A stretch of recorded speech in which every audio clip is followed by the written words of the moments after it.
22 গজে যুযুধান কলকাতা বনাম বেঙ্গালুরু মুখোমুখি কেকেআর ভার্সেস ব্যাঙ্গালোর। আমাদের সঙ্গে এই মুহূর্তে রয়েছেন দ্য ওয়ালের স্পোর্টস এডিটর শুভ্র মুখোপাধ্যায়। তাকেই জিজ্ঞেস করব, এই যে দেখা যাচ্ছে প্রথম সিজনে প্রথমবার আরসিবি ভার্সেস কেকেআর, একটা আলাদা উত্তেজনা, কি এক্সপেকটেশন রয়েছে?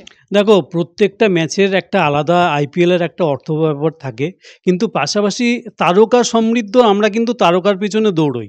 সেদিক থেকে যদি বলা যেতে পারে একাধিক তারকা সমৃদ্ধ দুটো দল নামছে।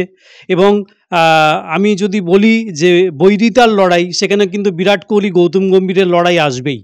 একজন হয়তো মেন্টর, একজন হয়তো ক্রিকেটার, কিন্তু যদি আর একটা জিনিস বলতে চাই যে দুজনেই কিন্তু অভিজ্ঞ, তারা কিন্তু পোড় খাওয়া দুজন অভিজ্ঞ ক্রিকেটার। সুতরাং গতবার হয়তো দুজনে হাত মেলায়নি, এবার চিন্নাস্বামী অপেক্ষা করছে দুজন হাত মেলায় কিনা। কিন্তু পাশাপাশি এটাও দেখতে হবে যে দুজনের ক্রিকেট মস্তিষ্ক কি কথা বলছে। মেন্টর হওয়ার পর গৌতম গম্ভীর নাইট রাইডার্স দলটাকে অনেকটাই বদলে দিয়েছে, কারণ ফিল সল্টকে দিয়ে ওপেন করাচ্ছে, রহমতুল্লাহ গুরবাজকে বসিয়ে। সেখানে কিন্তু এই মাথাটা আমরা কিন্তু এই মস্তিষ্ক, ক্রিকেট মস্তিষ্ক একমাত্র গৌতম গম্ভীরের ক্ষেত্রেই দেখেছি। আর বিরাট কোহলি, তিনি 16টা আইপিএল খেলেছেন, কিন্তু এখনও পর্যন্ত চ্যাম্পিয়ন করতে পারেনি বেঙ্গালুরুকে।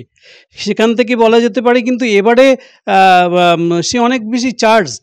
এবং গত ম্যাচে আমরা দেখেছি একটা দলকে টেনে নিয়ে যাওয়ার কতটা ক্ষমতা থাকতে পারে। সুতরাং এই দুটো পাশাপাশি তো একটা দুজনের মহাতারকার একটা লড়াই আছেই, কিন্তু পাশাপাশি আরও কয়েকটা চরিত্র রয়েছে, যেমন ধরো রিঙ্কু সিং এবং জস দয়াল। যে জস দয়াল গতবার ছিল আমাদের গুজরাট টাইটান্স দলে, সেখানে কিন্তু এবার গত মরশুমে আমরা দেখেছি 31 রান দিয়েছে। রিঙ্কু সিং শেষ ওভারে জিতিয়ে দিয়েছিল। সেই লড়াই কিন্তু এবারও থাকবে, কিন্তু হয়তো দল পাল্টেছে, কিন্তু লড়াইয়ের জমিটা কিন্তু সেই একই রয়েছে। একেবারেই তারকা খেলোয়াড় সমৃদ্ধ দল, এবং তারই সঙ্গে আপনি কথা বলতে বলতেই নাম নিলেন রিঙ্কু সিংয়ের। আমি আরেকজনকে যোগ করে দেবো, আন্দ্রে রাসেল এবং তারই সঙ্গে রিঙ্কু সিং, এদেরকে নিয়ে কি এক্সপেকটেশন রয়েছে? তাদের কিরকম পারফরমেন্স আমরা দেখতে পাবো? আন্দ্রে রাসেল দেখো বরাবরই কিন্তু আনপ্রেডিক্টেবল প্লেয়ার, এবং যে রাস তাকে বলা হয়। চন্দ্রকান্ত পণ্ডিত, আজকে নাইট রাইডার্সের কোচ, সে কিন্তু বলছে যে রাসেল এমন একজন প্লেয়ার যাকে আমি খুব স্বাধীনভাবে খেলতে দিই। কারণ স্বাধীনভাবে যদি খেলতে না দেয়, তাহলে ওরকম একজন দৈত্যাকৃতি চেহারা মানুষ মাঠে নামছে, 22 গজে খেলছে, পারফরমেন্স করছে, তার কাছে কিন্তু একটা বিরাট চাপ।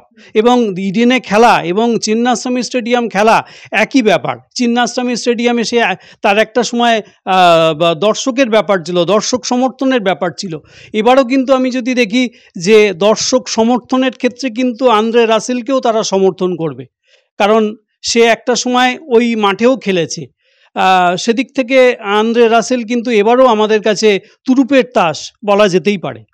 এই সিজনে প্রথমবার মুখোমুখি আরসিবি ভার্সেস কেকেআর, কিন্তু এর আগের সিজনে আমরা যদি বলি, বা এর আগের ম্যাচগুলোতে যদি বলি, যতবার মুখোমুখি হয়েছিল ঠিক কতটা হাড্ডাহাড্ডি টক্কর হয়েছিল যদি জানতে চাই। দেখো, আর একটা ব্যাপার হচ্ছে যে দুটো হেভিওয়েট দল, তাদের একটা অতীত পরিসংখ্যান থাকবেই।